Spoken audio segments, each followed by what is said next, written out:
पुंडलिक वरदे हरिविठ्ठल श्री ज्ञानदेव तुकाराम गोपाल कृष्ण भगवान की जय। माऊली ज्ञानेश्वर महाराज की जय। जगद्गुरु तुकाराम महाराज की जय। काळ सारावा चिंतने, एकांतवासी गंगास्नाने, देवाची पूजने, प्रदक्षिणा तुळशीच्या। युक्त आहार विहार, नेम इंद्रियासी सार, नसावी बासर, निद्रा बहुभाषण। परमार्थ महाधन, जोडी देवाचे चरण, व्हावया जतन, हे उपाय लाभाचे। युक्त आहार विहार, नेम इंद्रियासी सार, नसावी बासर, निद्रा बहुभाषण। देह समर्पिजे देवा, देह समर्पिजे देवा, भार काहीच न घ्यावा, होईल आगवा तुका म्हणे आनंद। युक्त आहार विहार, नेम इंद्रियासी सार, नसावी बासर, निद्रा बहुभाषण। प्रस्तुत कीर्तनरूपी सेवेसाठी निवडलेला अभंग जगद्गुरु श्री संत तुकाराम महाराज यांचा 4 चरणाचा आणि उपदेशपर प्रकरणातील अभंग आहे। तुकोबाराय म्हणतायत, काळ सारावा चिंतने, एकांतवासी गंगास्नाने, देवाची पूजने, प्रदक्षिणा तुळशीच्या।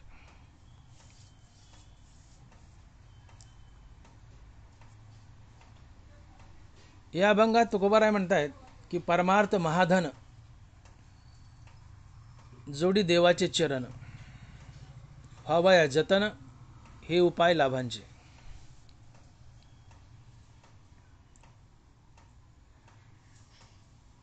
परमार्थ महाधन, परमार्थ हे सर्वात मोठं धन आहे। का तर परमार्थाने देवाचे चरण जोडले जातात, तुम्हाला देवाची प्राप्ती होते। मग हा परमार्थ म्हणजे काय?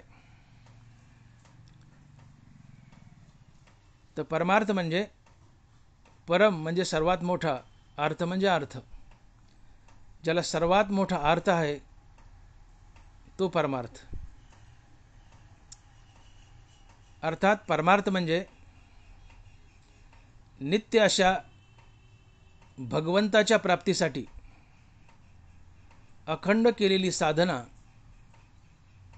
म्हणजेच परमार्थ होय। नित्य अशा भगवंताच्या प्राप्तीसाठी अखंड केलेली साधना म्हणजेच परमार्थ होय।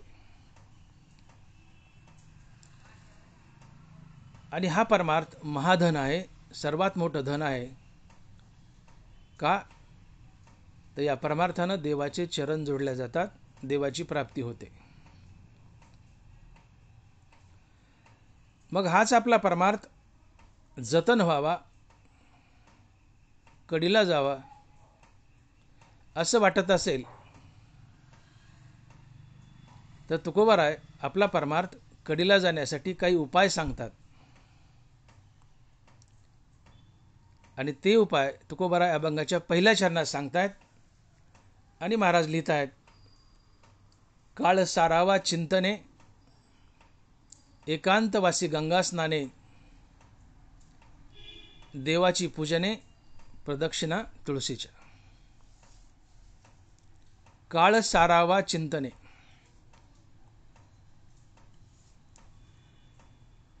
या अभंगामध्ये तुकोबारायांनी तुमचा परमार्थ सफल व्हावा, जतन व्हावा यासाठी एकूण 10 उपाय सांगितले आहेत। पैकी 5 उपाय अभंगाच्या पहिल्या चरणात आलेत आणि 5 उपाय अभंगाच्या दुसऱ्या चरणात आले. अभंगाच्या पहिल्या चरणात आलेले 5 उपाय. नंबर 1, काळ सारावा चिंतने. नंबर 2, गंगा स्नान. नंबर 3, हाच काळ एकांतवासात चिंतनानं सारावा. नंबर 4, देवाची पूजा. आणि नंबर 5, तुळशीच्या प्रदक्षिणा अर्थात तुळशीची सेवा. एकूणाशी ही 5 उपाय अभंगाच्या पहिल्या चरणात आली आहेत. आणि अभंगाची सुरुवातच तुकोबारायांनी काळ या शब्दापासून केली आहे. काळ सारावा चिंतने हा पहिला उपाय आहे. आणि अभंगाची सुरुवात काळ या शब्दापासून केली आहे. काळ म्हणजे वेळ. वेळ अतिशय महत्त्वाची आहे. आणि म्हणून तुकोबाराय म्हणतायत की समय जाना समय जाना भलते नाना भलते ते. समय जाना समय जाना अर्थात वेळेची कदर करायला शिका. वेळ अतिशय बलवान आहे. निघून गेला की गेला, तो पुन्हा परत येत नाही. गेलेली वेळ पुन्हा परत येत नाही. तुम्हाला काही मिळेल पण तुमची गेलेली वेळ ही तुम्हाला परत मिळणार नाही. आणि म्हणून एक हिंदी सिनेमातलं गाणं आहे, कोई लौटा दे मेरे बीते हुए दिन, कोई लौटा दे मेरे बीते हुए दिन, बीते हुए दिन वो मेरे प्यारे प्यारे दिन, कोई लौटा दे मेरे बीते हुए दिन, कोई लौटा दे मेरे बीते हुए दिन. तो कवी, तो गायक म्हणतो की कुणी माझे गेलेले दिवस मला परत आणून देईल का? कोई लौटा दे मेरे बीते हुए दिन. अशक्य आहे. काही आणता येईल, काही मिळवता येईल, पण गेलेली वेळ मिळवता येत नाही. समय मोठा बलवान आहे, गेला की गेला. आणि म्हणून सिनेमाकडं सातत्यानं वाईट नजरेने पाहू नका.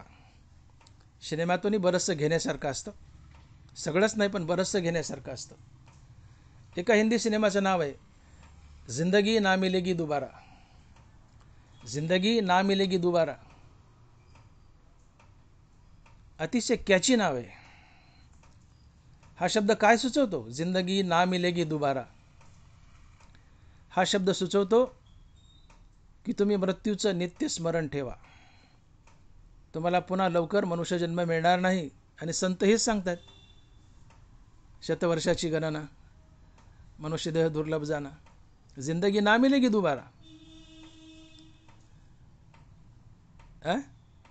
हा शब्द सुचवतो की तुम्ही तुमच्या मृत्यूचं नित्य स्मरण ठेवा. आणि मुखामध्ये भगवंताचं नाम धारण करून जो मृत्यूचं नित्य स्मरण ठेवतो त्याला देवाची प्राप्ती लवकर होते. कारण मृत्यूच्या नित्य स्मरणाने तुम्हाला वैराग्याची प्राप्ती होते आणि वैराग्यानं देव भेटतो. ते हे विषय वैराग्य जे आत्मलाभाचे भाग्य याने ब्रह्मानंदा योग्य जीव होती. आणि म्हणून सिनेमाची गाणे, टायटल्स यांनाही दुर्लक्षित करू नका. यातून बरंचसं घेण्यासारखं असतं. कोई लौटा दे मेरे बीते हुए दिन. कोण लौटू शकतं? कोण वापस आणू शकतं आपली गेलेली वेळ? कुणीच नाही.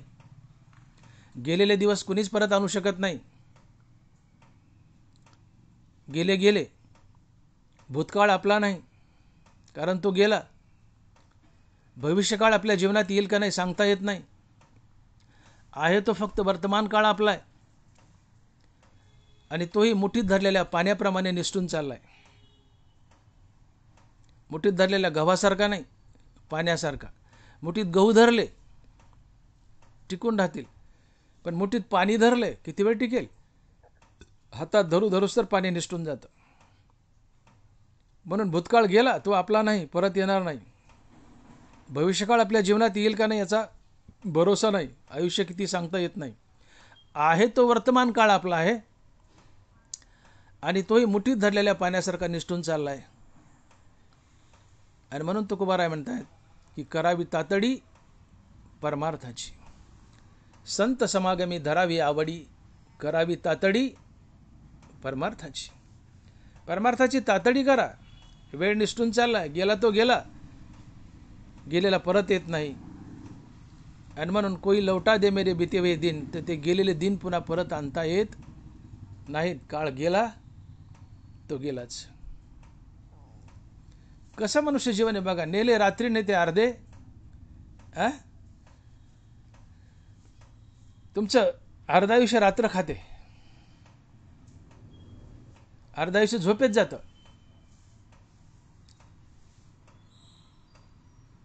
उरलेलं अर्ध आयुष्य बालपण, म्हातारपण, बिमाऱ्या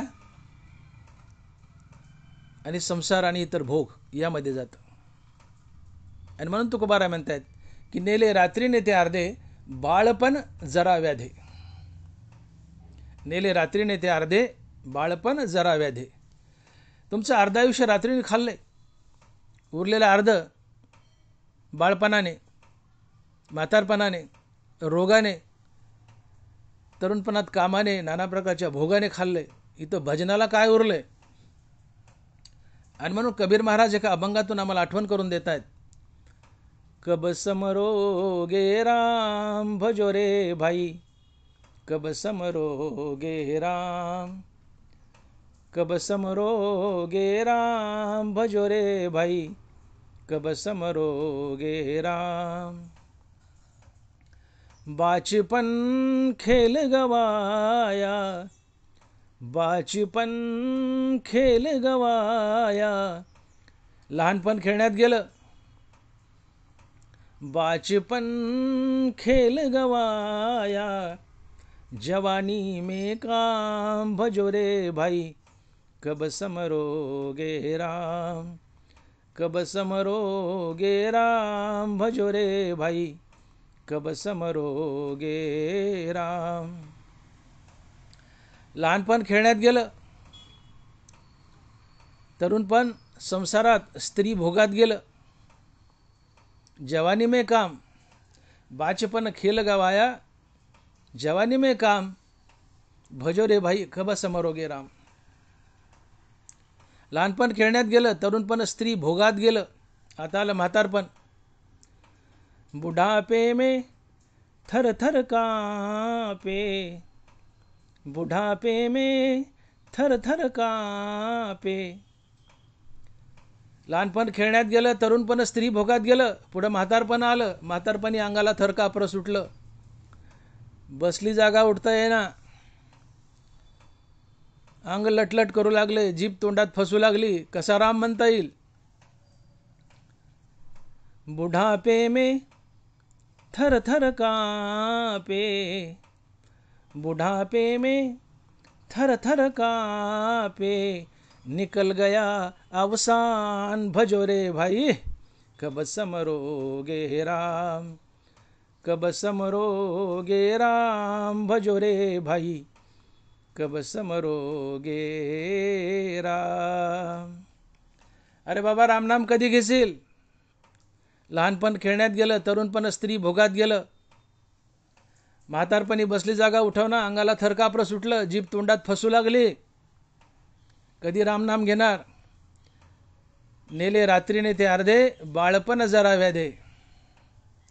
अर्ध आयुष्य झोपीत जातं, उरलेलं अर्ध लहानपणात, म्हातारपणात, बिमाऱ्यात, संसारात, स्त्री भोगात जातं.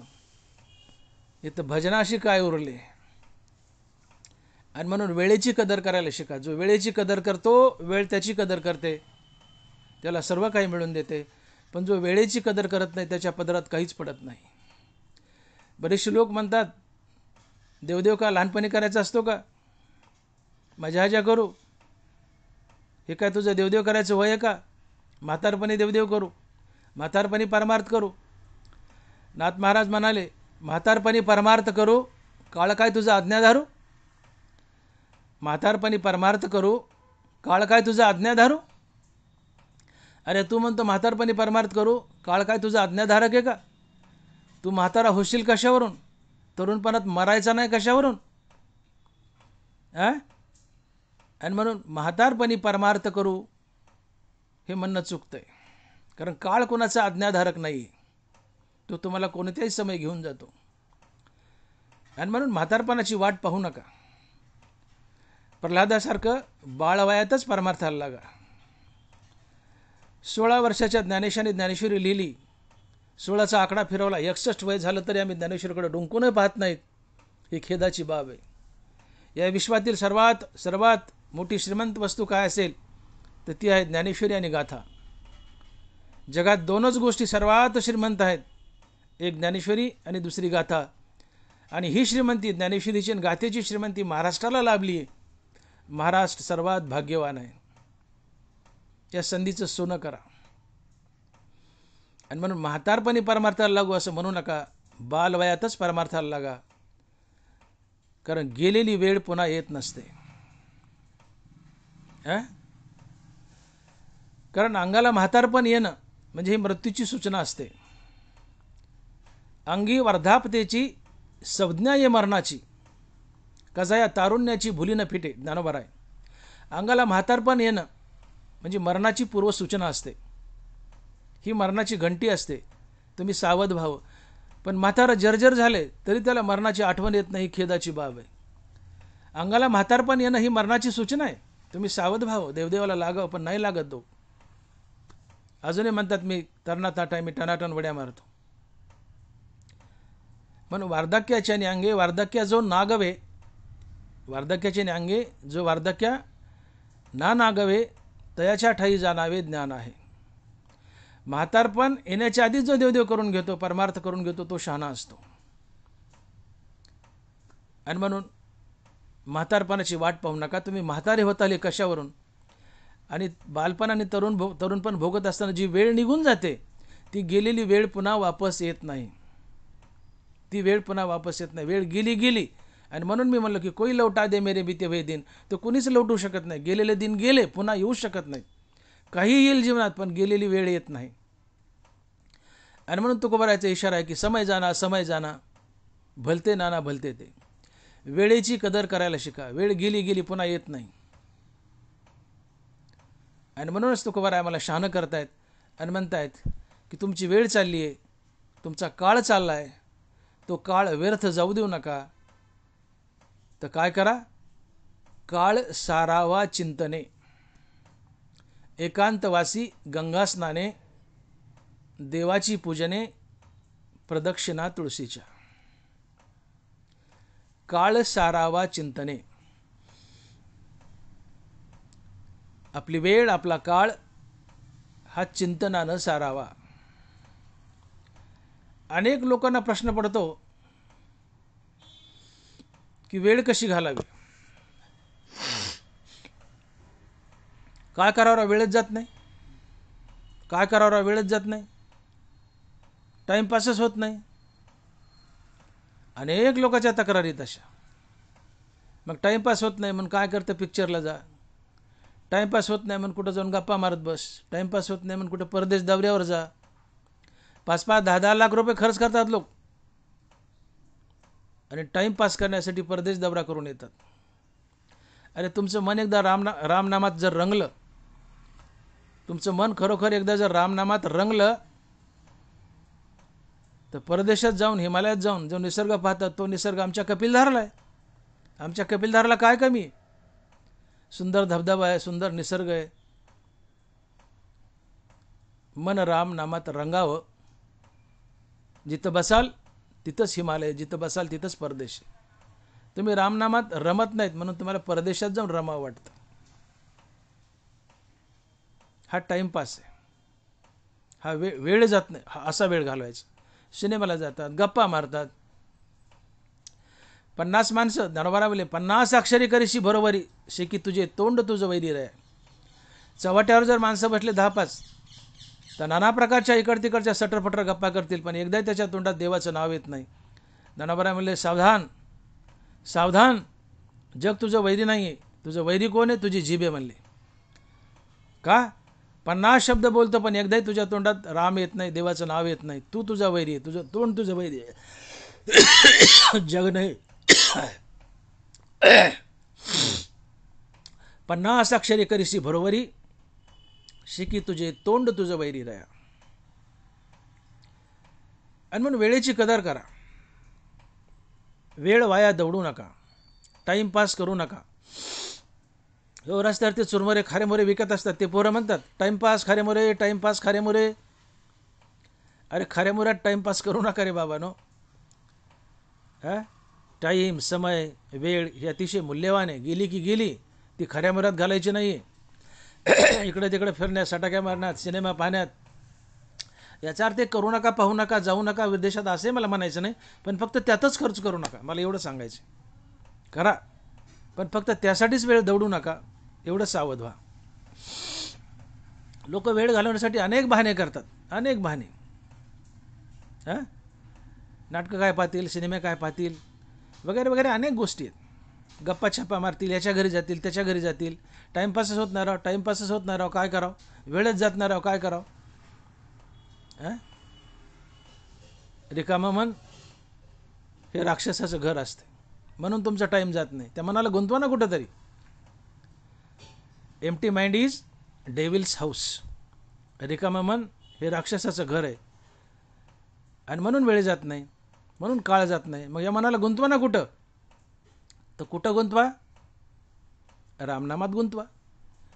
रामनामात गुंतवा, तुमचा वेळ जाईल, तुमचा काळ जाईल, आणि हा काळ सत्कारणी लागेल. दूध चुलीत पडलं, वाया गेलं. दूध पोटात गेलं, सत्कारणी लागलं. वेळ रामनामात गेला, सत्कारणी लागला. वेळ सत्कारणी लावा. वेळ कसा जात नाही, आपोआप जाईल. या मनाला गुंतवा. कुठं गुंतवा? रामनामात गुंतवा. आणि म्हणून तुकोबारायाचा हट्ट आहे की काळ सारावा चिंतने. काळ कसा सारावा? मोकार नाही सारावा, विषय भोगात नाही सारावा, मजाहजा करण्यात नाही सारावा. त्यात नुकसान आहे, तोटा आहे, बरबादी आहे. मग काळ कसा सारावा? तर काळ सारावा चिंतने. तुम्ही तुमचा काळ चिंतनानं सारवा, चिंतनात घालवा. हे चिंतन म्हणजे काय? तर चिंतन म्हणजे ध्यान, आणि ध्यान म्हणजे चित्ताची एकाग्रता. लक्ष देऊन ऐका. चिंतन म्हणजे ध्यान, आणि ध्यान म्हणजे चित्ताची एकाग्रता. पर्यायानं चिंतन म्हणजे एकाग्र चित्तानं घेतलेलं रामनाम म्हणजे चिंतन. एकाग्र चित्तानं घेतलेलं रामनाम म्हणजे चिंतन. चिंतन म्हणजे ध्यान, ध्यान म्हणजे चित्ताची एकाग्रता. अर्थात चिंतन म्हणजे चित्त एकाग्र करून घेतलेलं रामनाम हे चिंतन असतं. मुखामध्ये रामनाम असावं आणि चित्तामध्ये रामाची मूर्ती असावी. या दोन्ही गोष्टी एकदाच घडाव्यात, याला म्हणतात चिंतन. मुखामध्ये रामनाम असावं आणि चित्तामध्ये रामाची मूर्ती उभी राहावी. या दोन्ही गोष्टी एकदाच कराव्यात, याला म्हणतात चिंतन. आणि म्हणून तुकोबाराय म्हणतात की ऐसे धरोनिया ध्यान मने करावे चिंतन. ऐसे धरोनिया ध्यान मने करावे चिंतन. मुखामध्ये रामनाम आणि चित्तामध्ये रामाची मूर्ती, या दोन्ही गोष्टी एकदाच घडाव्यात, याला चिंतन म्हणतात. आणि मग काय होतं? नाम घेता उठाउठी, पुढे उभा जगजेठी. तुकोबाराय. अर्थात चित्ताची एकाग्रता साधून अति आवडीनं घेतलेलं रामनाम हे चिंतन असते. तुकोबाराय आणखीन एका अभंगातून बोलले की ठाईच बैसोनी करा एकचित्त, आवडी अनंत आळवावा. फरक एवढा, या अभंगात म्हणतात की काळ सारावा चिंतने, एकांतवासी गंगा स्नाने. साधकाला या अभंगातून सांगतात की तू एकांतवासात जाऊन रामनामाचं चिंतन कर. आणि ठाईच बैसोनी करा एकचित्त, या अभंगात सांगतायत की साधका तू जिथं आहे तिथं बस. आणि तुझं चित्त एकाग्र कर, एकचित्त कर आणि रामनाम घे. उपदेश सारखाच आहे, पण एक ठिकाणी सांगितलं जिथं आहेस तिथंच रामनाम घे एकाग्र चित्ताने.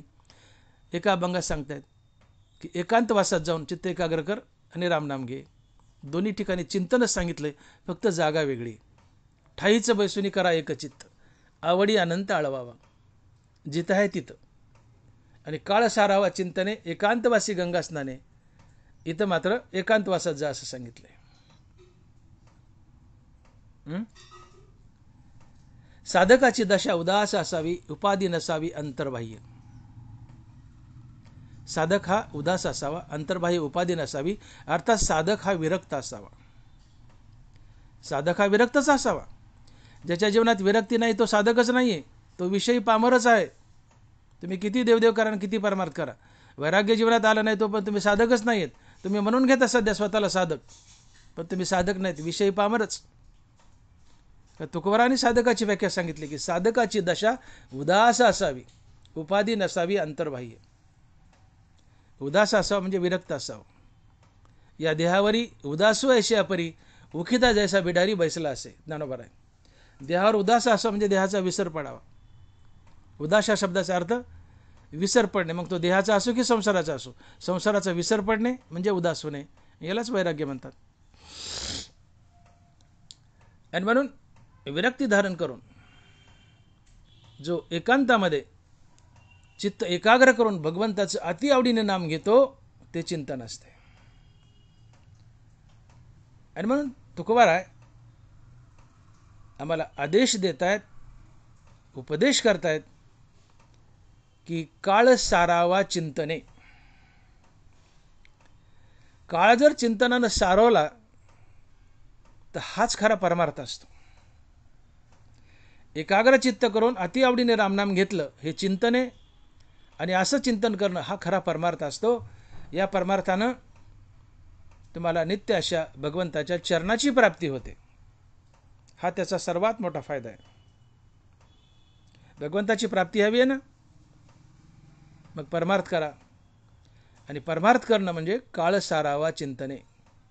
परमार्थाचं प्रमुख अंग, परमार्थाला पोषक असलेलं पहिलं अंग, की ज्या परमार्थानं देव भेटतो त्या परमार्थाला पोषक असलेला पहिला उपाय काळ सारावा चिंतने.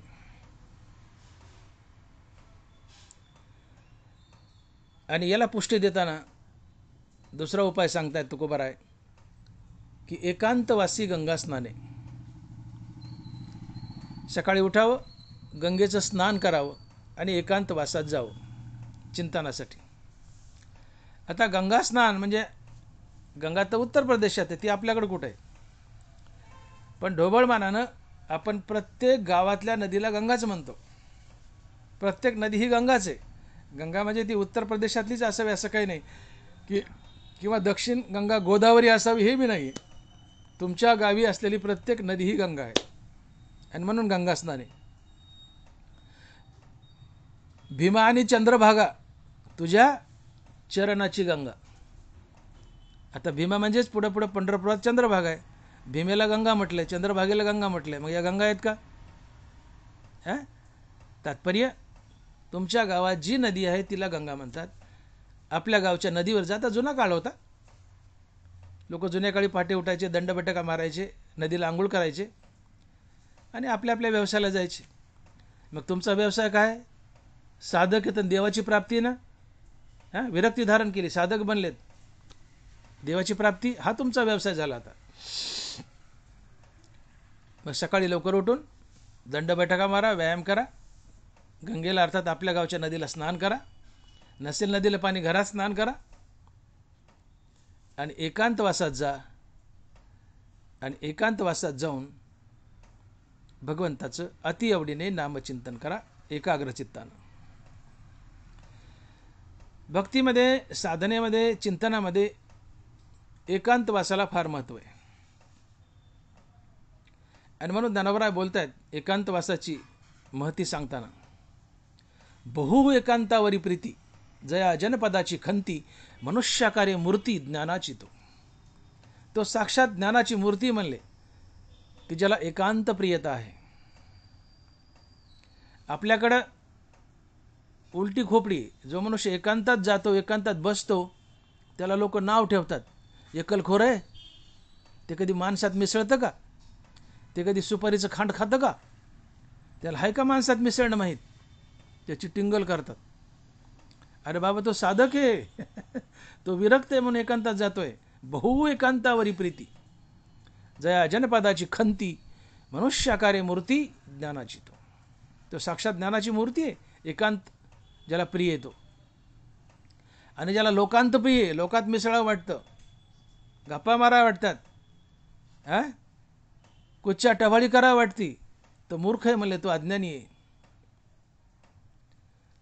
ज्याला लोकात बसा वाटतं, गप्पा मारा वाटतात,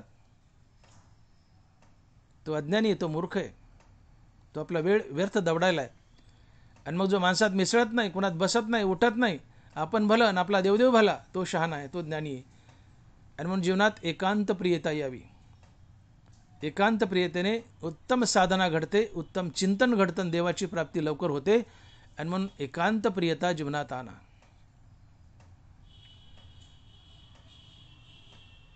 तुम्ही जंगलातच जावं असं काही नाही. तुम्ही शेतकरी आहात, कोणी असा नोकरदार असा, डोंगराचं कपाट, गुहा, एखादा जलाशय, सरोवर, किंवा नदीचा किनारा,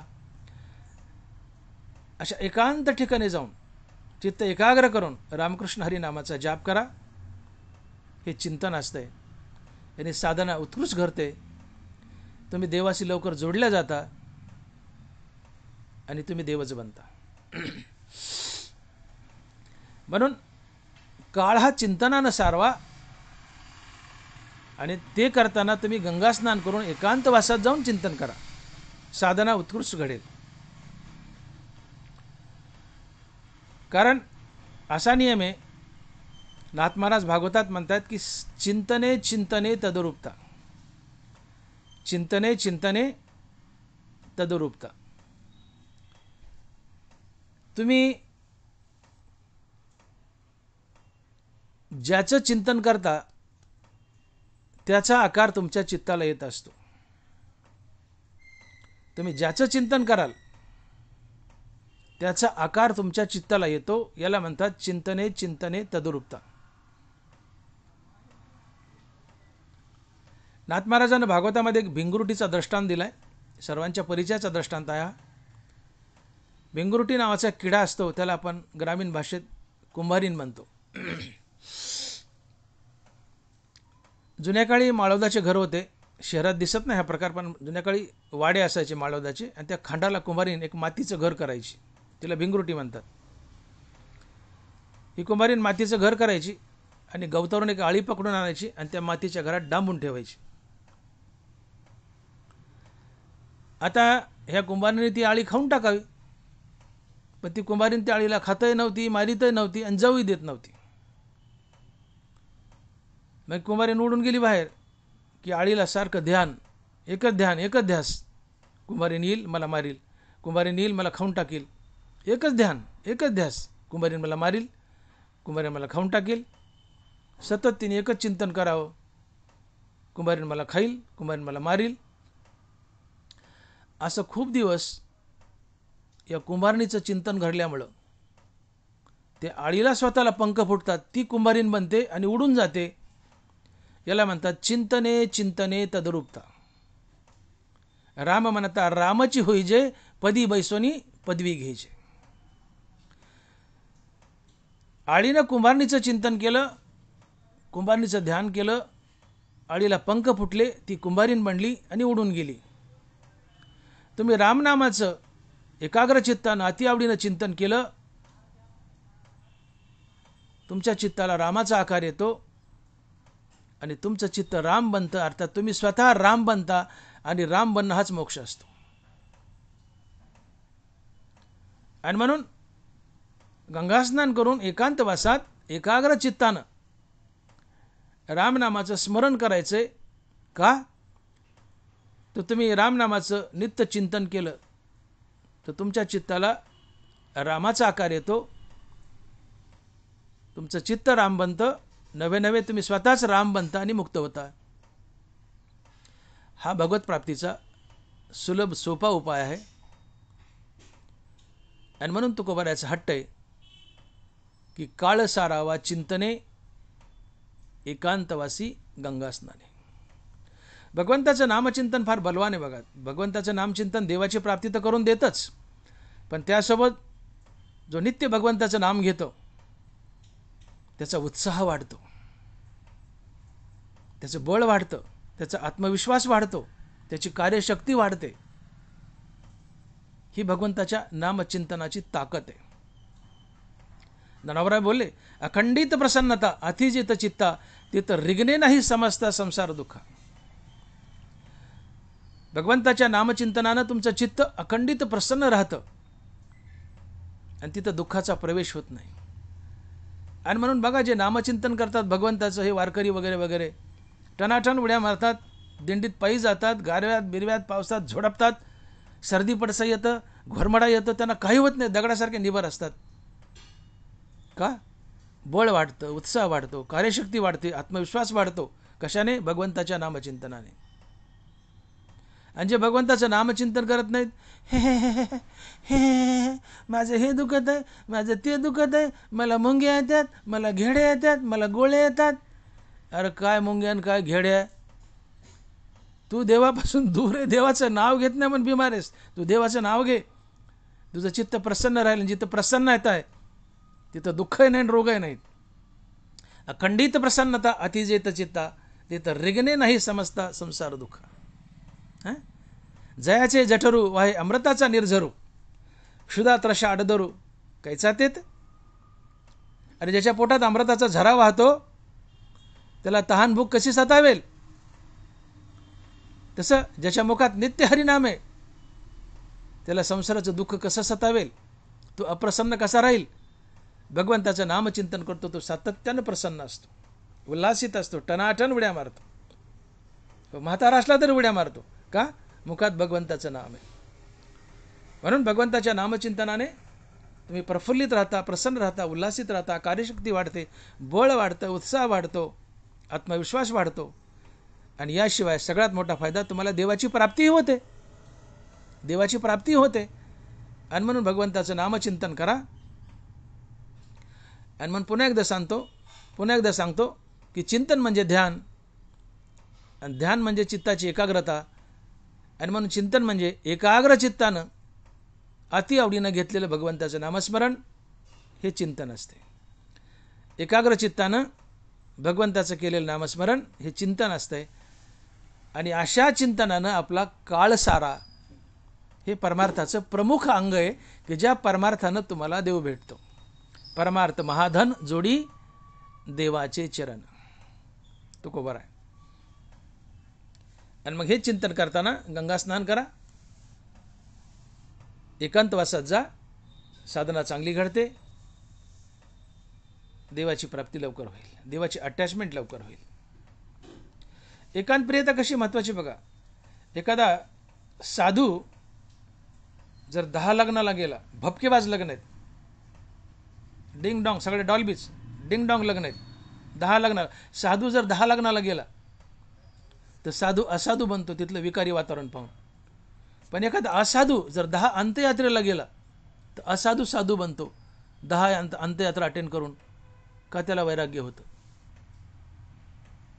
आणि म्हणून एकांत प्रियता फार महत्त्वाची आहे. साधना जर कडीला जावं असं वाटत असेल तर हमेशा आयसोलेट करा स्वतःला, समाजापासून आयसोलेट करा. तुमचा कामधंदा समाजात जाऊन काय करायचं करा, पण पटकन स्वतःला आयसोलेट करा, वेगळं करा, एकांतात राहा, एकांतप्रिय व्हा आणि एकांतात भगवंताचं अतिआवडीनं नामचिंतन करा.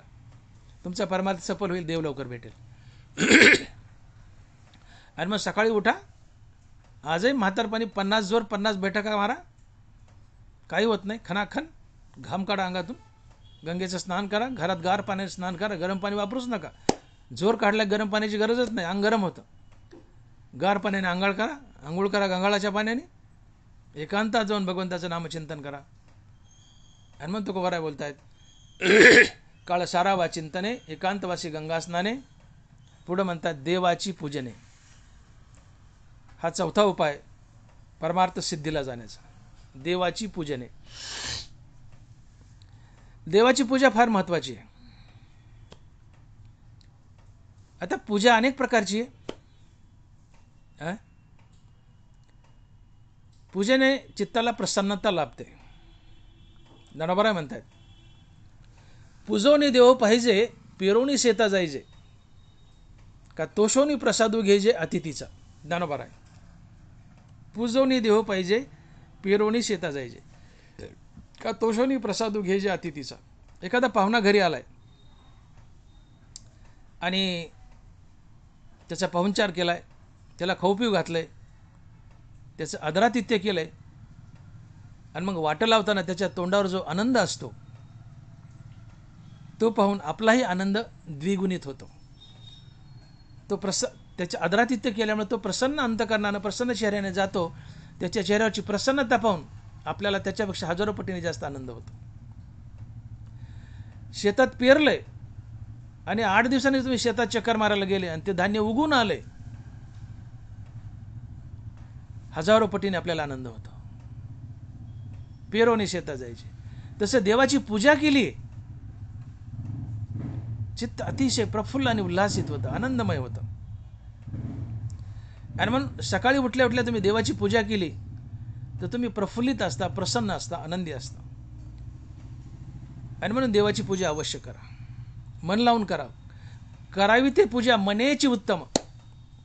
लौकिकाचे काम काय ते उत्तम पूजा करा, मनोभावे करा. साधना असतील, उदबत्ती धूप बीप असेल तर आनंदच आहे, पण नसेल तरी करावी ते पूजा मनेची उत्तम. लौकिकाचे काम काय ते पूजा करा. मन प्रसन्न राहील, भक्तीला बळ येईल, देवाची तुमची अटॅचमेंट वाढेल. कारण कोणाची सेवा केली तर तो आपल्यावर कृपा करतो. देवपूजा ही देवाची सेवा आहे, तोही आपल्यावर कृपा करतो, त्याची आपली अटॅचमेंट वाढते, देवाची प्राप्ती लवकर होते. रोज सकाळी 10-20 मिनिट का होत नाही, देवाची पूजा अवश्य करावी, ती मनोभावे करावी. शिवाय पूजेचे आणखीन काही प्रकार आहेत. स्वकर्माचे चोखाळी मज पूजा करुणी भली, तेने प्रसादे आकळी ज्ञाननिष्ठेते. तया सर्वात्मका ईश्वरा स्वकर्म कुसुमाची वीरा, पूजा केली होय अपारा तोषा लागी. ही देवाची पूजा आहे. स्वकर्माचे चोखाळी मज पूजा करुणी भली. आपलं कर्म देवाची पूजा म्हणून करा. आपलं कर्मच ईश्वरार्पण बुद्धीने करा. जे जे भेटे भूत ते ते मानिजे भगवंत, हा भक्तियोग निश्चित जाण माझा. जगातील प्रत्येक प्राणीमात्र हा देव आहे असं समजून त्याच्यासोबत देवतुल्य व्यवहार करा. ही देवाची खरी भक्ती, देवाची खरी पूजा आहे. आपलं कर्म देवाची पूजा म्हणून करणं ही सगळ्यात मोठी पूजा आहे. यापेक्षा दुसरी मोठी पूजा असू शकत नाही. आपलं कर्मच देवाची पूजा म्हणून करा. तया सर्वात्मका ईश्वरा स्वकर्म कुसुमाची वीरा. मुखामध्ये देवाचं नित्य नाम ठेवा आणि आपलं कर्म देवाची पूजा म्हणून करा. अर्थात ज्याच्यासाठी कर्म करतात त्याला तुम्ही देव समजा. तात्पर्य जगातील प्रत्येक प्राणीमात्र हा देव आहे असं समजून त्याच्यासोबत देवतुल्य व्यवहार करणं ही देवाची खरी पूजा आहे. कुणाला फसवू नका, गंडवू नका, नडवू नका, कुणाचं वाईट चिंतू नका, सगळ्याचं चांगलं करा, सगळ्याच्या कामी या, मदतीला या, ही देवाची खरी पूजा आहे. आणि म्हणून या वेगवेगळ्या प्रकारच्या पूजेने देव प्रसन्न होतो. भगवंताची पूजा मनोभावे करा, देवाऱ्यातल्या देवाची करा, जगातील प्राणीमात्राला देव समजून त्याच्यासोबत देवतुल्य व्यवहार करा. का तुकोबाराने सांगितलंय की वर्म सर्वेश्वर पूजनाचे. जगातातील प्रत्येक मनुष्य हा सर्वेश्वर ईश्वर आहे असं समजून त्याला शरण जा, त्याची सेवा करा, मदत करा. हे भक्तीचं खरं वर्म आहे. तरीच कृपा करील नारायण, हेर तो सीन बडबडीची वाणी. प्राणीमात्राला देव समजून शरण गेले ही खरी पूजा आहे. आणि प्राणीमात्राला देव न समजता माणूस समजलं तर देव कधी भेटणार नाही. हे खरं वर्म आहे भक्तीचं. आणि म्हणून विटेवर उभा असलेला विठ्ठल आहे विठ्ठलच, आणि रांगेत दर्शनाला उभी असलेली माणसं विठ्ठलच असं समजून ज्याचं भजन आहे, विठ्ठल त्याच्याच कृपा करतो, इतर कोणावर नाही. आणि म्हणून जग आणि देवाचे 2 तुकडे करू नका.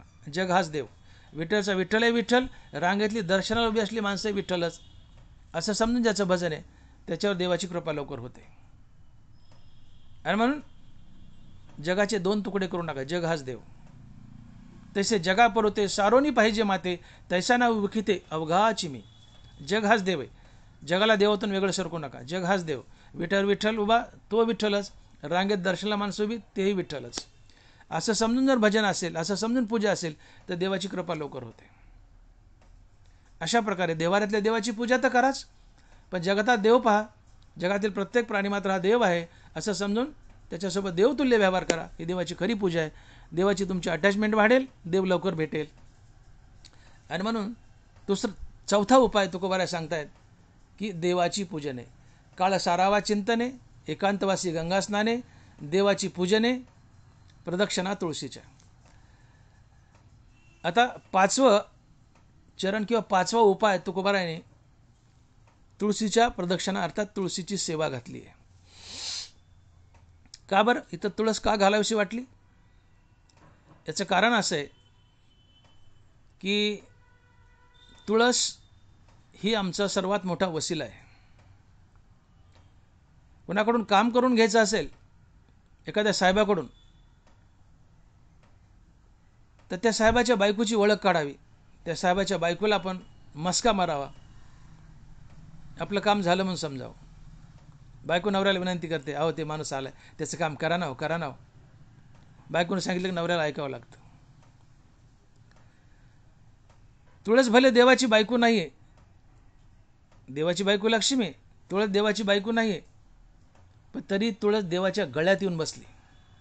लक्ष्मी देवाच्या पायावर आहे आणि ते बळजबरीने आली. मग सर्वस्वे करून सेवा, अभिमान सांडोनी पांडवा, पाय धुवायच्या दैवा पात्र झाली.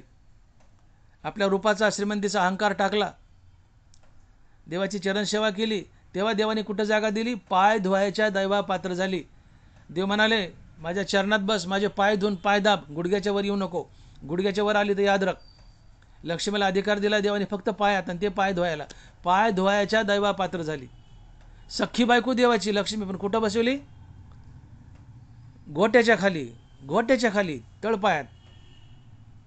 पण तुळस कुठं जाऊन बसली? देवाच्या गळ्यात. त्या वृंदेला, आता इतिहास सांगत नाही सगळा, त्या वृंदेला देवाने वर दिला की जिथं तुझा अंतविधी होईल तिथे एक रोपटं उगेल, त्याचं नाव तुळस असेल, आणि त्या तुळशीला मी माझ्या कंठात धारण करेल. तुळशी हारगळा काशे पितांबर. तुळस देवाच्या गळ्यात बसली आणि गळान कान चिटकून आहेत. हे जे लोंबलंय ना, ही बाळी कानाची गळान कान चिटकून आहे, ही गळ्यातली तुळस. तुळशीकडे वशीला लावा, तुळशीची सेवा करा, तुळशीला प्रसन्न करा, आणि तुळशीला हळूच सांगा, तुळशी माई देवाला सांग ना मला मोक्ष द्यायचा, देवाला सांग ना मला संत बनवायचं. हे तुळशीला जर तुम्ही विनवलं तर तुळस गळ्यातच आहे, ती हळू देवाच्या कानात सांगते, देवा ते माझा भक्त आहे ना, तुळशीची सेवा करतो, द्या ना त्याला मोक्ष. देव तुळशीचा ऐकतो. म्हणून तुळस ही वसिला आहे आमचा मुक्तीसाठी. का ती गळ्यात आहे, कानाजवळ आहे, लक्ष्मी चरणावर आहे, तुळस कानाच्या जवळच आहे, हळूच कानात सांगते, देवा द्या ना मोक्ष. तुळस वशिला आहे देवाच्या प्राप्तीसाठी, आणि म्हणून तुळशीची सेवा करा. आमच्याकडं घाणेरड्या कल्पना आहेत की तुळशीची माळ घालायची, ती कशा करता? मटण बंद करण्याकरता. अरे नाही रे बाबा, ते तर खायचंच नसतंय. मटण बंद करण्याकरता तुळशीची माळ नाही. तर तुळशीची माळ कशा करताय? तुळशीची माळ हा पांडुरंगाचा सर्वात आवडता दागिना आहे, म्हणून गळ्यात तुळशीची माळ घालायची. तुळशी हार गळा कासे पितांबर. नवऱ्याने बायकोच्या गळ्यात मंगळसूत्र घातलं की तिथून पुढे बायकोला पोसवण्याची जिम्मेदारी नवऱ्याची. तसं तुम्ही गळ्यात माळ घातली आणि देह भगवंताला समर्पण केला की तिथून पुढे तुम्हाला पोसवायची जिम्मेदारी पांडुरंगाची, म्हणून गळ्यात माळ घालायची. दुसरं कारण, तुळशीची माळ भगवंताचा सर्वात प्रिय दागिना आहे, म्हणून गळ्यात माळ घालायची. तिसरं कारण, तुळशीच्या माळेचा जाप केला तर तुम्हाला भगवंत प्रसन्न असतो, तुमच्या संसारात राबतो, काय हवं ते देतो. नाथ महाराज म्हणतात, तुळशीचे काष्ट जपमाळ करी, त्याशी प्रसन्न श्रीहरी. तुळशीच्या माळेचा जप करा, तुम्हाला हवे ते मिळेल, देव प्रसन्न असतो. पुढचं कारण, गळ्यात तुळशीची माळ असेल आणि सकाळी तुम्ही तुमच्या बाथरूममध्ये गळ्यात माळ घालून स्नान केलं आणि तुळशीचं पाणी अंगावर पडलं तर जगातील सर्व तीर्थाचं स्नान तुम्हाला एका वेळी तुमच्या बाथरूममध्ये घडतं. करिता एक स्नान सर्व तीर्थाचे मार्जन. नाथ महाराज, करिता एकची स्नान सर्व तीर्थाचे मार्जन. तुळशीची माळ गळ्यात घालून जर स्नान केलं तर त्या तुळशीचं जे पाणी अंगावर पडतं त्याने सर्व तीर्थाचं स्नान तुम्हाला घडतं, म्हणून गळ्यात तुळशीची माळ असावी. तुळशीचा नामजप केला, सकाळी उठले, तुळशीला पाणी घातलं आणि तुळशीचा नामजप करत करत तुळशीला प्रदक्षिणा घातल्या, तुमची सगळी पापं जळून जातात, तुमच्या जीवनात अगणित पुण्य येतं, देव तुमच्या घरात नांदतो. तुम्हाला वैकुंठाची प्राप्ती होते, नवे नवे तुम्हाला मोक्षाची प्राप्ती होते. हो, नाथ महाराज म्हणतात की तुळशी रोपा घालिता उदक, त्याचे हरती महादोष, ब्रह्मादिका न कळे निशेष, जन्म मरण त्या नाही. जन्म मरण त्या नाही. तुळशी करिता नमस्कार, उतरी पार संसार. काय अर्थ होतो याचा? जन्म मरण त्या नाही, उतरी पार संसार म्हणजे तुम्हाला मोक्ष मिळतो तुळशीच्या सेवेने. तुळशी वृंदावन दर्शन, त्याची वैकुंठ गमन, याची लटके म्हणे कोण, त्याची आन केशवाची. नामदेव महाराज शपथ म्हणले, तुम्हाला खोटं म्हणाल तर देवाची, त्याला केशवाची शपथ आहे.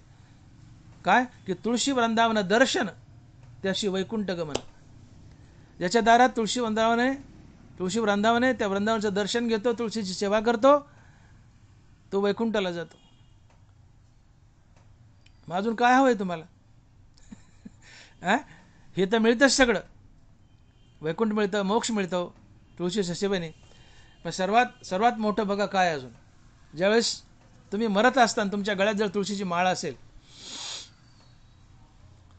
तर यम तुम्हाला न्यायला आला, तो अगोदर तुमचा गळा चापून पाहतो, गळ्यात माळ आहे का बघतो. आणि गळ्यात जर माळ असेल तर तो यम मागे सरकतो आणि लाजतो. आणि ती गळ्यातली माळ पाहून म्हणतो, अरे हा तर माझ्या पांडुरंगाचा दागिना आहे, हा माझ्या पांडुरंगाचा दागिना आहे, मी याला कसं नेऊ. तो यम तुम्हाला स्वतः नेत नाही, पांडुरंगाला लाइटनिंग कॉल लावतो आणि पांडुरंग तुम्हाला न्यायला येतो. यम तुमच्या पाया पडतो, निघून जातो. का? तुमच्या गळ्यात तुळशीची माळ आहे. मरणसमयी गळ्यात तुळशीची माळ असेल तर यम तुम्हाला नेत नाही, पांडुरंग न्यायला येतो. यम उलट तुमच्या पायाचं दर्शन घेतो, निघून जातो. तुकोबाराय म्हणतात, जयाचे गळा तुळशीच्या माळा, यम पदकमळा वंदी त्याच्या. तुमच्या चरणाचं दर्शन घेऊन यम निघून जातो. पांडुरंगाला सांगतो, देवा तुमचं गिऱ्हाईक घेऊन जा. एकदा एक मनुष्य आपल्या जागलीवर, त्याच्याकडे कुत्रा होता आणि कुत्र कुठतर बाहेर गेलं फिरायला. हा मनुष्य आला रात्रीची वेळ, शेतात जागली असायच्या जुन्या जनावराच्या. हा जागलीवर आला, कुत्रं काही दिसलं नाही. झोप आली, तोंडावर पांघरून घेतलं आणि झोपला. पण अर्ध्या तासाने कुत्रं आलं, तो पण त्याला झोप लागली. कुत्रं म्हणलं, कोण झोपलंय बा? कारण कुत्र्यानं पाहिलं नव्हतं. कुत्रं भुंकायला लागलं, खूप भुंकायलं, आणि तोंडावरचं पांघरून काढलं. कुत्र्यानं पाहिलं तर आपला मालक. कुत्रं लाजलं आणि मागं सरकलं. अरे मी मालकालाच भुंकायलं. लाजलं कुत्रं, मागं सरकलं. तसं मरताना यमाने जर तुमच्या गळ्यात माळ पाहिली तर यम लाजतो आणि मागे सरकतो. अरे हा तर माझ्या मालकाचा, पांडुरंगाचा दागिना आहे. यम मागे सरकतो आणि पांडुरंगाला लाइटनिंग कॉल लावतो आणि तुम्हाला घेऊन जा म्हणतो. पांडुरंग येतो आणि तुम्हाला घेऊन जातो. आणि म्हणून तुळशी वृंदावन जयाचे घरी, त्याशी प्रसन्न श्रीहरी, ते वर्जियले यमकिंकरी आज्ञा आहे म्हणून या. आणि म्हणून ज्याच्या गळ्यात तुळशीची माळ आहे त्याला यम आणि यमाचे किंकर न्यायला येत नाहीत, कारण त्यांना तिथं जाण्याची आज्ञा नाही आहे.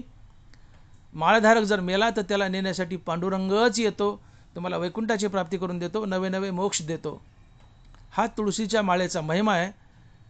आणि ही तुळस स्वतः तर कृपा करतेच मुक्तिदान करण्यासाठी, पण ही भगवंताच्या गळ्यात आहे. आणि गळ्यातला तावीत माणसाच्या सगळ्यात जवळचं, किंवा माणसावर कुणाचा अधिकार असतो त्या गळ्यातल्या तावीताचा असतो. आपण म्हणतो ना, आर ओस के गले में का तावीत आहे. तुमच्या गळ्यात ही माळ म्हणजे देवाच्या गळ्यातलं तावीत आहे. देवावर सगळ्यात जास्त अधिकार माळेचा आहे. लक्ष्मीचा पुन्हा आधी माळेचा आहे, जरी देवाची बायको नसली तरी, कारण ती देवाच्या गळ्यात आहे आणि कानाच्या जवळ आहे. ही हळूच कानात सांगते तुळस देवाला, देवा हे माझं भक्त, याला मोक्ष द्या ना. आणि म्हणून तुळस आमचा सर्वात मोठा वसिला आहे पांडुरंगाला पटवण्यासाठी, मोक्ष मिळवण्यासाठी.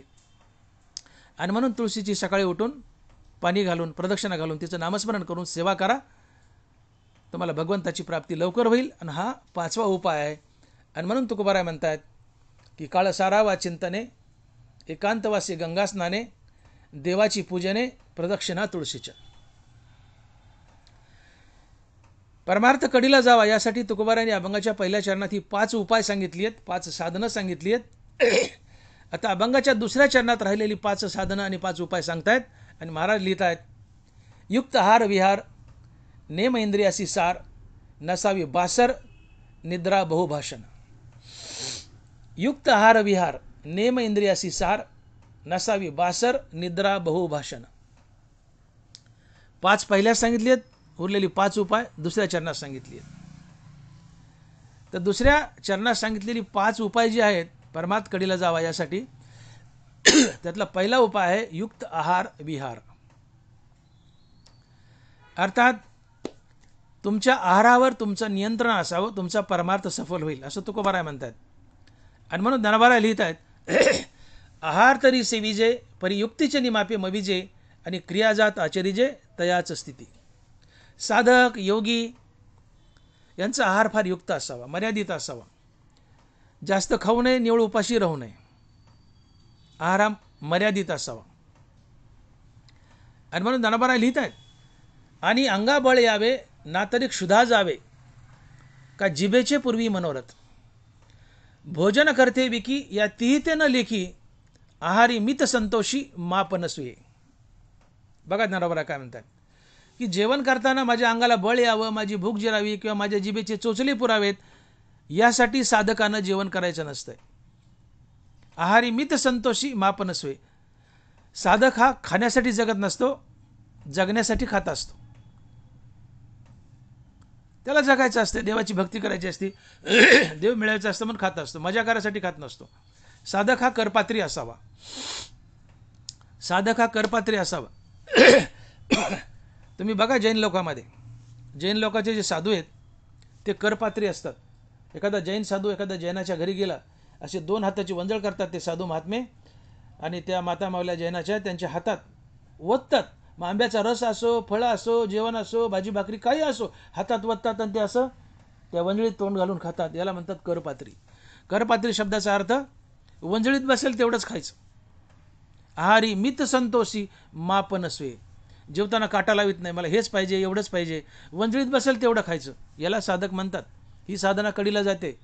म्हणून याला म्हणायचं युक्त आहार, बॅलन्स्ड आहार असा. एक वेळेस जेवतो तो योगी, 2 वेळेस जेवतो तो भोगी आणि 3 वेळेस जेवतो तो रोगी. 3 वेळेस जेवतो तो रोगी असतो. रसना अनावरी तुका म्हणे ढुंग वाहे. 3 वेळेस खातील तर तुझ्या ढुंगणाला धार लागेल. तुकाराम महाराज म्हणतात मी नाही, रसना अनावरी तुका म्हणे ढुंग वाहे. 3 वेळेस खाल्लं की ढुंगणाला धार लागेल हे तुकाराम महाराज म्हणतात, कारण तो भोगी असतो. भोगे वाढे रोग. म्हणून 1 वेळेस जेवतो तो योगी, 2 वेळेस जेवतो तो भोगी, 3 वेळेस जेवतो तो रोगी आहे. साधकानं एकच वेळेस जेवावं, कारण अतिजेवणानं झोप येते, मेंदू डिप्रेशनमध्ये जातो, साधना कडीला जात नाही, मनुष्य सारखा लोळत राहतो. निवळ उपाशी राहणं चांगलं नाही आहे, अति खाणंही चांगलं नाही आहे. आहार मर्यादित असावा. पळी बेसनात फिरली का आणि श्रीखंडात फिरली काय तिला सुखदुःख होत नाही. तसं जेवण करताना तुम्ही काही खा, तुम्हाला सुखदुःख होऊ नये. रसस्वाद झाला तर होऊ द्या, पण सुखदुःख होऊ नये. ते पळीसारखं राहावं. अन्न कधी चव घेऊन खाऊ नये. जे समोर आले ते गटागटा खाऊन मोकळं व्हावं. आणि म्हणून बघा ज्ञानोबाराय म्हणतात की श्रोत्रादी इंद्रिय आवरती परी रसने नियमन करते ते सहस्र जा कवळीती विषयी आहे. वरी वरी पालवी खुडीजे आणि मुळी तरी उदक घालीजे कैशेनी नासून निपजे वृक्षात आहे. ते उदकाचे निबळे अधिके आडवेनी अंगे फाके तसा मानसी विषय पोखे रसनेद्वारे. तसा मानसी विषय पोखे रसनेद्वारे. रसना म्हणजे जीभ. तसा मानसी विषय पोखे रसनेद्वारे. तुमच्या विषय वासना जर कशाने बळावत असतील तर ते जिभेच्या चोचल्याने. आणि म्हणून आपल्याकडे मन आहे, याला इगार आठवायली. चांगलं चुंगलं खायला लागला तर माणसामध्ये याला इगार आठवायला लागली. तसा मानसी विषय पोखे रसनेद्वारे. एरा इंद्रिया विषय तुटे परंतु नियमो न रस हटे. हो, इतर इंद्रियाला तुम्ही नियमन केलंय पण जिभेला नियमन केलं नाही. नियमो न रस हटे. जिभेला आवर घाला, मग तुम्ही कुणी असा. हो, साधक असा, साधा मनुष्य असा, जिभेला आवर घाला, अन्यथा तुमचं वाटोळ होणारच. जीभ चरायला खायला स्वैर सोडू नका. तुम्ही बघा, हे आम्ही कीर्तनकार लोक अनेक ठिकाणी आम्हाला कीर्तनाला जावं लागतं. संध्याकाळी मुक्काम पडतो आणि लोकांची इच्छा असती महाराजांना आमच्या घरी यावं, महाराजांना आमच्या घरी यावं, आमच्या घराला पाय लावा, आमच्या घराला पाय लावा. आता आम्ही एखाद्याच्या घरी गेलो मग त्या बाईला वाटतं माता माईला महाराज पहिला कीर्तनकार पहिल्यांदा आलेत, कीर्तनकार पहिल्यांदा आलेत. ती करती बोला गुलाबजामुन. महाराज गटागटा हाणतो. दुसऱ्या दिवशी दुसऱ्या गावी मुक्काम, कुठं जेवायला गेला, बाईला वाटतं महाराज पहिल्यांदा आलेत, महाराज पहिल्यांदा आलेत. ती करती बासुंदी. महाराज गटागटा हाणतो. तिसऱ्या गावाला गेले, महाराज पहिल्यांदा आलेत, कीर्तनकार पहिल्यांदा आलेत. ती करती भजे, कुरड्या, पापड्या. महाराज गटागटा हाणतो. चौथ्या गावाला गेला, बाई बांधती बुंदीचे लाडू, महाराज गटागटा हाणतो. महाराजचं पोट फुगतं एवढं मोठं होतं आणि महाराज कीर्तनात उभा राहतो, डेअरीवर हात फिरवतो आणि म्हणतो ही आमची श्रीमंती आहे. नानाबारा म्हणतात याद रख, याद रख, तू कुणी असो, कीर्तनकार असो नाही तर साधा माणूस असो, याद रख, जीभ चरायला मोकळी सोडू नकोस. रसना अनावरी तुका म्हणे ढुंग वाहे, किंवा मानसी विषय पोके रचनेद्वारे तुझं पतन होईल म्हणले. जीभ चरायला सोडू नको, मानसी विषय पोके रचनेद्वारे, आणि विषय पोचले की तुझं पतन होईल. विषयाचे ध्यान विपाय वाहे मन, तरी येसनी पतन गिमसित पावे. जिभेच्या चालण्यातून विषय पोचतात, विषय पोचले की येसने पतन गिमसित पावे. विषयाचं चिंतन ध्यान केलं तर तुझं पतन होईल म्हणले. परमार्थकडे जायचं नाही म्हणून जिभेला आवर घाला. युक्त आहार, आहार हा मर्यादित असावा, बॅलन्स्ड असावा. जीभ चरायला मोकळी सोडू नका. आणि म्हणून इथं विशेषतेने ज्ञानोबांनी जोर दिलाय की आहार संतुलित असावा आणि तो शुद्ध शाकाहार असावा. एरवी तरी पायी स्वभाववृद्धीची ठाई, आहारा वाचुनी नाही बळे आहे तो. मुखामध्ये भगवंताचं नाम, सज्जनाची संगती आणि शुद्ध शाकाहार या तीन गोष्टींनी तुमचा सत्वगुण वाढतो आणि सत्वगुण देवाची प्राप्ती करून देतो. विपाय वाढे सत्व शुद्ध तेव्हा ज्ञानाशी करी साध, एरा दोघे ओकद ये राहते. शुद्ध शाकाहाराने सत्वगुण वाढतो, सत्वगुण देवाची प्राप्ती करून देतो. मग शुद्ध शाकाहार असावा आणि तो सीमित असावा, बॅलन्स्ड असावा, मर्यादित असावा. म्हणून जिभेला आवर घाला. ज्याने जिभेला आवर घातला त्याचा परमार्थ लवकर सफल होतो. प्रभू रामचंद्रानं लक्ष्मणाला आत्मज्ञान मिळावं यासाठी भगवान शंकराकडे पाठवलं. लक्ष्मण आत्मज्ञानासाठी येत आहे हे भगवान शंकरानं ओळखलं. भगवान शंकर विवस्त्र झाले, अंगावरचे कपडे फेकले, एका हातात जीभ धरली आणि एका हातात लघवीची जागा धरली आणि उभे राहिले. लक्ष्मण गेला आणि बघतो तर त्याला हा प्रकार किळसवाना वाटला. तो तसाच परत आला आणि देवाला म्हणतो, रामचंद्राला, देवा काय हा किळसवाना प्रकार, असला कसला देव, उघडा नागडा झाला आणि एका हातात जीभ धरली, एका हातात लघवीची जागा धरली. बरोबर रामचंद्र म्हणाले, अरे लक्ष्मणा, तुला भगवान शंकराने आत्मज्ञानच शिकवलं. म्हणजे कसं काय? म्हणजे त्यांनी इशारा केला की जो आपल्या जिभेला आणि लघवीच जागेला आवर घालतो त्याला लवकर आत्मज्ञान होतं.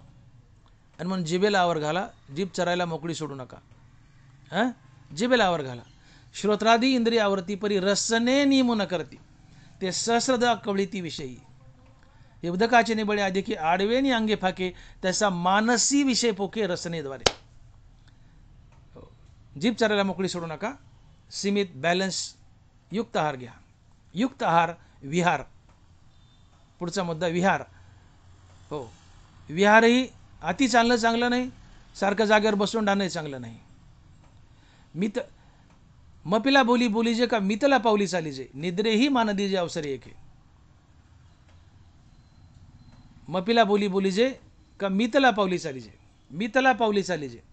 अति चालणं चांगलं नाही, अति बसून राहणं चांगलं नाही. साधकानं योग्यानं कामापुरतं चालावं, कामापुरतं बसावं. कुठल्या गोष्टीचा हट्ट नको, तो साधक नसतोच. तो त्याच्या क्रिया बॅलन्स्ड असाव्यात, युक्त असाव्यात. आहार विहार, युक्त आहार विहार, नेम इंद्रियासी सार. आहारयुक्त असावा, विहारयुक्त असावा, अर्थात मर्यादित चालणं असावं. अति चालणं चांगलं नाही, निवळ बसून राहणं चांगलं नाही. सारखा व्यायाम करणं चांगलं नाही, निवळ व्यायाम न करणं चांगलं नाही. आजकाल बघा तुम्ही पेपरात, टीव्हीवर बातम्या येतात, अमका ॲथलेटिक पहिलवान जिम करताना हार्ट अटॅक येऊन मेला. Excessive exercise, excessive exertion, attack येतात, मरतात. अतिरेक नको. कुठलाही व्यायाम, कुठलंही चालणं अति नको. सारखं बसून राहणं चांगलं नाही, सारखं चालणंही चांगलं नाही. निवळ व्यायाम न करणं चांगलं नाही, सारखं व्यायाम करणं चांगलं नाही. दोन्ही घातक आहे. बसून राहायला रोग होतात, खूप व्यायाम केला अटॅक येतात. म्हणजे जसं आहार तसा विहारही संतुलित असावा, युक्त असावा, बॅलन्स्ड असावा. साधना लवकर सफल होईल, परमार्थ कडीला जाईल. युक्त आहार विहार, नेम इंद्रियासी सार. पुढचा मुद्दा आहे किंवा उपाय आहे, नेम इंद्रियासी सार. इंद्रियाला नियमन करा. इंद्रियाला नियमन करा. इंद्रिय विषयातून काढा आणि भगवंताशी जोडा. इकडचं दारं इकडं मोडायचं. समजा तुम्ही ज्वारीला पाणी देत आहेत, एक वाफा किंवा एक वासारी पाण्यानं भिजली, आता त्या वसारीचं पाणी मोडा आणि कोऱ्या वसारीला सोडा, इकडचं दारं इकडं मोडा.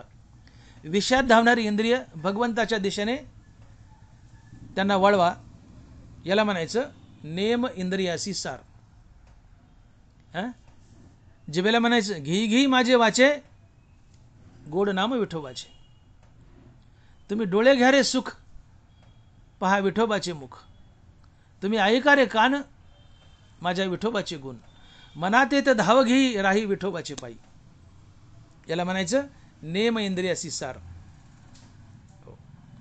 तुकोबाराज बोलतात, तुका म्हणे जीवा नको सोडू या केशवा.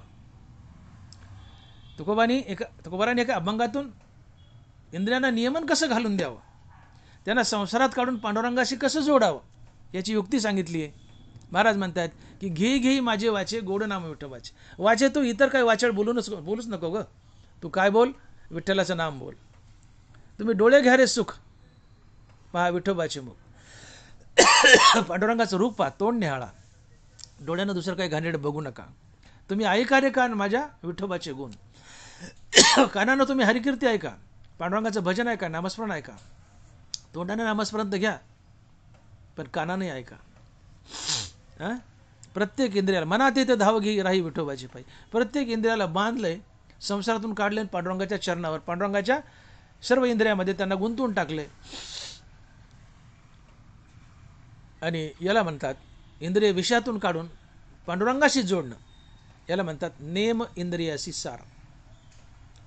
परमार्थ युक्त हार विहार, नेम इंद्रियासी सार. नसावी बासर निद्रा बहुभाषण. पुढचा उपाय आहे नसावी बासर निद्रा. अतिशय आघोरी झोप नसावी.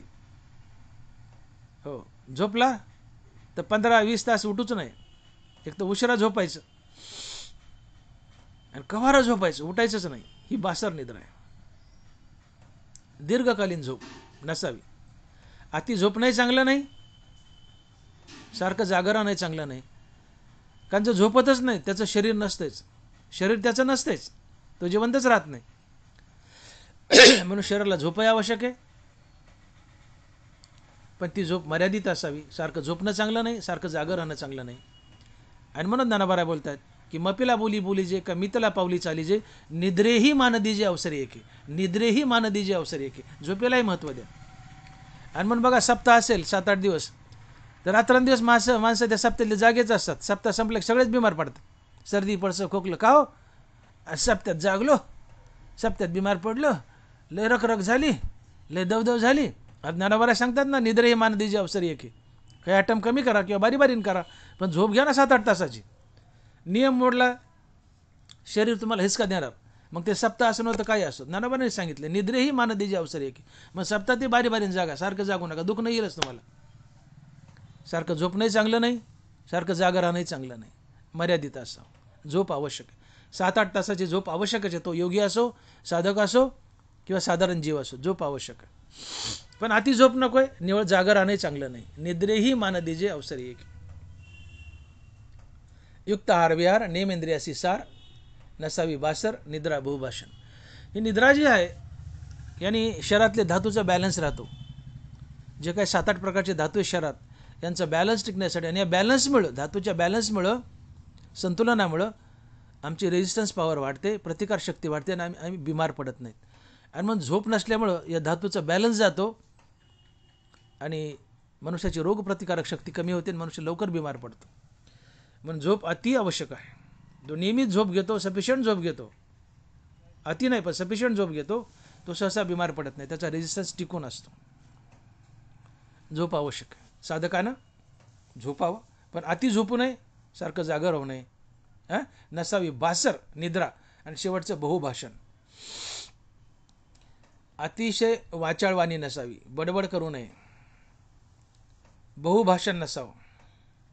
सारखं मुकरानंही चांगलं नाही, सारखं बडबड करणंही चांगलं नाही. आणि मग ज्ञानोबा बोलतात की मपिला बोली बोलीजे का मितला पावली चालीजे, निद्रेही मान दीजे अवसरी एके. यातलं पहिलं घ्या, मपिला बोली बोलीजे. मपिला बोली बोलीजे म्हणजे मोजकं बोला, कामापुरतं बोला. अति बडबड करणं चांगलं नाही, निवड मुकं राहणंही चांगलं नाही. मोजकं बोला, पण ते गोड बोला, रसाळ बोला. साचे आणि मवाळ, मी तुले परिसरळ. बघा, मी तुले परिसरळ शब्द जसे कल्लोळ अमृताचे. गोड बोला, मोजकं बोला. का पतिव्रते आले वार्धक्य जैसे. गंगापायी असले का पतिव्रते आले वार्धक्य जैसे. ज्ञानोबा आहे. एखादी पतिव्रता आहे आणि तिला म्हातारपण यावं. आधीच पतिव्रता आणि म्हातारी झाली, ती किती प्रेमळ आणि हळूवार हळूवार बोलेल. या, कधी आले आपण, कुठले आपण, काय काम काढलं, बसा ना, काय हवंय तुम्हाला, बरं बरं करू आपण. का पतिव्रते आले वार्धक्य जैसे. पतिव्रता आणि म्हातारपण आलं, तिचं बोलणं किती प्रेमळ मवाळ असेल, तितकं दैनंदिन जीवनात तुमचं आमचं बोलणं प्रेमळ आणि रसाळ असावं, ही ज्ञानोबारायाची अपेक्षा आहे. आणि याला तुकोबाराय म्हणतात बहुभाषण नको, अर्थात संतुलित भाषण असावं. जीवनात मौन यावं. मौनानं देव भेटतो.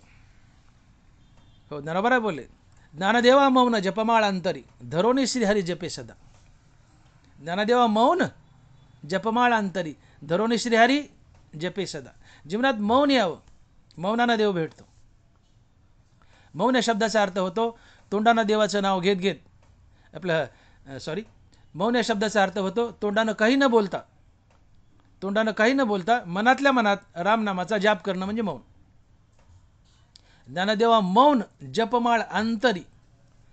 मौन पाळणं म्हणजे काय? तोंडानं एक शब्दही बोलायचा नाही, पण हृदयात मनात रामनामाचा सारखा जाप चालू आहे. अतिशय दृढ मौन. श्री रामकृष्ण नामस्मरण. नाथ महाराज मौनाची व्याख्या, अतिशय दृढ मौन श्री रामकृष्ण नामस्मरण. खरं मौन, दृढ मौन काय? तोंडाला कुलूप लावायचं आणि मनाने रामनामाचा मानसिक जाप करायचा. याला ज्ञानोबा म्हणतात ज्ञानदेवा मौन जपमाळांतरी, धरोनी श्री हरी जपे सदा. आणि जर तोंडालाच कुलूप लावले आणि आज जर हृदयात रामनामाचा जाप नसेल तर नाथ महाराज म्हणले काय करावे ते मौन, दाही दिशा हिंडे मन. थोबाडाला कुलूप लावलेस पण तुझं मन दाही दिशेला हिंडते, त्या मौनाला काय चवाली. मग तोंडाला कुलूप तर लाव, पण मनाला रामनाम घ्यायला लाव, हे खरं मौन आहे. आणि या मौनानं देव भेटतो. जीवनात मौन यावं. प्रत्येक साधकाच्या जीवनात मौन यावं, देव लवकर भेटतो. मौन गा तुझे राशी नाव, आता स्तोत्री के बांधो हाव. मग म्हणून भजसी ती तुली माव, दिससी ती तुली वाव भजो काही. मौन गा तुझे राशी नाव, आता स्तोत्री के बांधो हाव.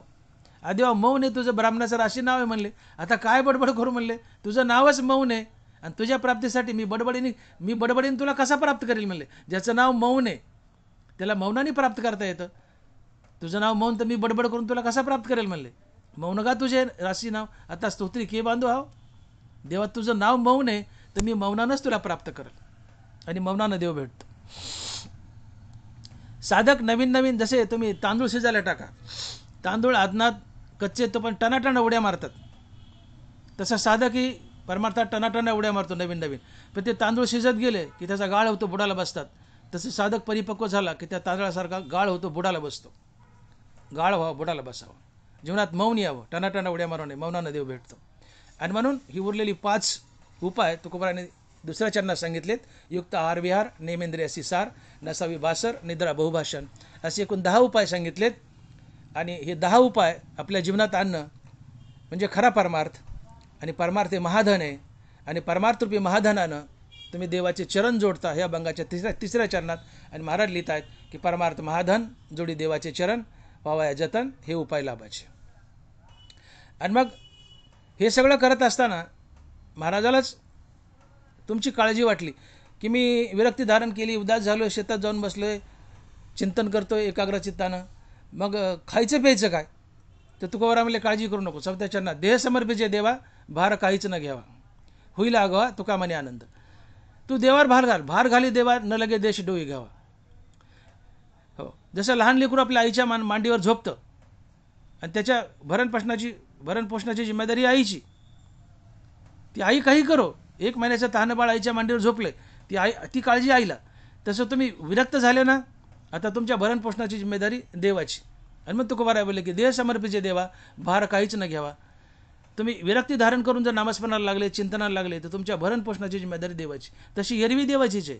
दैवास्तव देहाचे पाळन, जो चिंतिना देह भरण, तो महायोगी जाण दैवयोगी.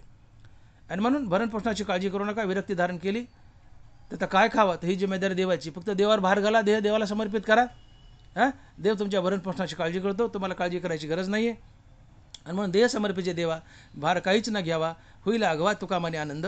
विठोबा रखुमाई, जय जय विठोबा रखुमाई, विठोबा रखुमाई, जय जय विठोबा रखुमाई. अर्थात तुम्ही